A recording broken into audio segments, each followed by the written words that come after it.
Although Durin is a support and sub DPS, it is very much possible to play him as an on-field main DPS, thanks to Bennett's C6 Pyro infusion. This will allow us to take advantage of Durin's surprisingly high charge attack multiplier and its very fast animation, while also getting Bennett's buff on his burst damage, which it otherwise doesn't get due to not snapshotting. Plus, the buffs from his burst will apply to his normal and charged attacks as well, not just the burst damage.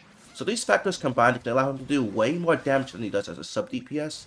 In today's video, we'll see what teams he can utilize this way, how strong they are, and how main DPS Durin compares to other Pyro main DPS. Do just keep in mind I calculate at a higher standard than most theory crafters, so my numbers are likely going to be higher than what you've seen from others. But first, if you're planning to pull for any of the current or upcoming characters, you'll want to check out today's sponsor, Top Up Live. Top Up Live is a third-party top-up center that lets you top up on Genesis crystals and Welkin moons at a large discount compared to the in-game prices. When you go to Top Up Live, you'll just search and select the Genshin Impact, and you'll see all the current discounts they have available, with discounts of up to 28% off compared to the in-game prices. They even have special bundles for enough crystals to guarantee the current rate of characters.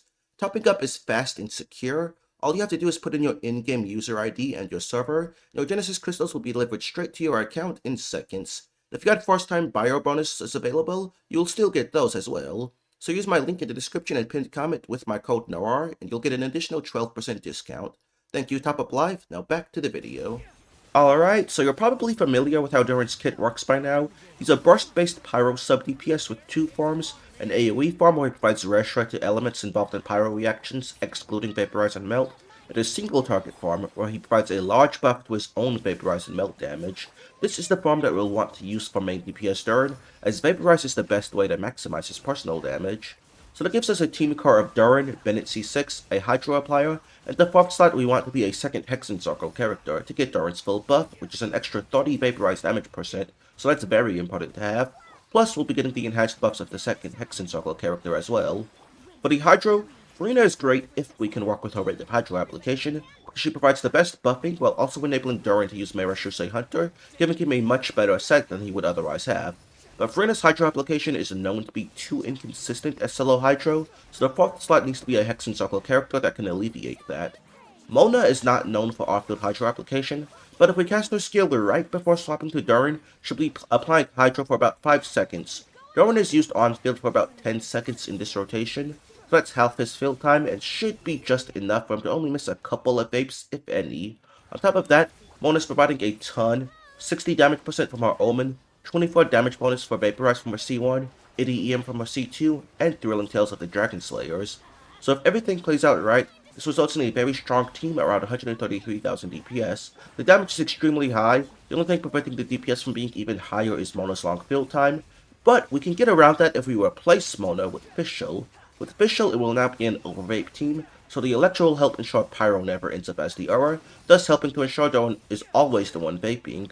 Fischl will also be providing both her Overload and Electro Charge buffs here, so 45 attack % and 80 Elemental Mastery, both going to great use on Durin. Plus she's buffed by both Farina and Bennett, so her personal damage is very good. And since Fischl takes so much less field time than Mona, Durin can fit more combos into Bennett's buff uptime, so to get him doing identical damage to what he does with Mona, but in a shorter rotation time, thus resulting in much higher team DPS around 154,000. This is very high DPS, actually higher than every team that uses him as a sub DPS or support, which is pretty insane. I did try some other options to see if they could be similar in strength, for example using Yelan instead of Farina, but this was a lot worse. Farina enabling Durin to use 4-piece Hunter is a pretty big deal. I also tried a Cheverus Overload team using his White Dragon form instead of Black, but not having Vaporize is just way too big of a damage loss for Durin. It's still a good and proper strong team, just far inferior to Vaporize. So that pretty much covers the teams. There's not a lot of room for versatility since main DPS Durin needs 3 very specific things on the team: C6 Bennett, a Hydro Applier, and a second Hexen Circle character. But that's fine because the team is extremely powerful. To give an idea of just how strong, let's compare to the other strongest Pyro DPS. Compared to Mavrika, he's obviously not coming close to her. Mavrika is just way too overtuned, reaching a ridiculous 220,000 DPS, which no other DPS comes even close to right now. But compared to the next strongest Pyro DPS, we have C1 Hu Tao. We're looking at her at C1 since it can be obtained from free from the permanent event. But with her C1, Hu Tao is around 130,000 DPS in her current overvape team with Aino, Yelan, and Inefa.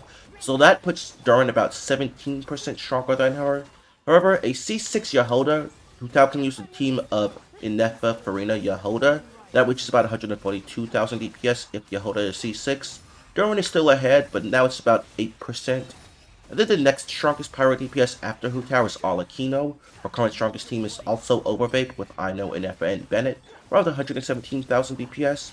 Seeing her less than Hu Tao might be surprising, but Hu Tao's C1 is a pretty big damage increase, so being calculated is a pretty big advantage. But Durin is looking to be about 31% stronger than Alakino, moving her down to the 4th strongest Pyro DPS, which is pretty insane considering 4.6 when she came out wasn't that long ago really.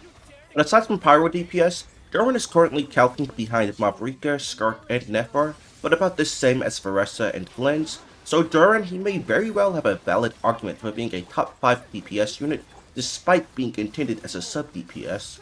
Do just keep in mind that this is pre-release calcs, the numbers could end up looking very different on post-release testing. Also keep in mind these numbers for Durin rely on him staying within Bennett's burst radius, which could be annoying with the overload knockback. But that's just about everything. If you found this video helpful, please be sure to like and subscribe. Also consider joining my Discord, link in the description. Thanks, goodbye.